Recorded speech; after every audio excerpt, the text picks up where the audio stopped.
ખટોદરા પોલીસે નવી સિવિલ હોસ્પિટલમાં બાળક ચોરીના કેસનો ભેદ ઉકેલી દીધો છે। આ કેસમાં ડિંડોલી વિસ્તારમાંથી રાધા રાજુ ઝા નામની મહિલાની ધરપકડ કરવામાં આવી છે। આ મહિલા અગાઉ સિવિલ હોસ્પિટલમાં સિક્યુરિટી ગાર્ડ તરીકે કામ કરતી હતી અને ઘટના સમયે તેણે જૂનું સિક્યુરિટી યુનિફોર્મ પહેરી અને હોસ્પિટલમાં પ્રવેશ કર્યો હતો। મહિલાને થોડા દિવસ પહેલા કસુઆવડ થઈ હતી, જેમાં તેનું બાળક મૃત્યુ પામ્યું। આ ઘટના બાદ તેના પરિવારજનો તેને સતત મેણા ટોણા મારતા હતા। આરોપીને 3 સંતાનો છે, પરંતુ તાજેતરના બાળકના મોતથી તે માનસિક રીતે પરેશાન હતી। આ બધા પરિબળોના કારણે તેણે આ ગુનો આચર્યો હોવાનું પ્રાથમિક તપાસમાં સામે આવ્યું છે।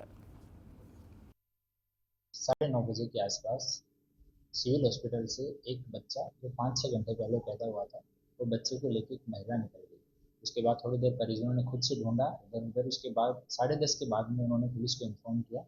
पुलिस को इन्फॉर्म मिलते ही हमने खटोदरा पुलिस स्टेशन की जोन 4 की और हमारी सूरत सिटी की क्राइम ब्रांच तीनों टीमें जो हैं वो एक साथ अलग अलग टीमें बना के और बच्चे को ढूंढने के लिए लग गई।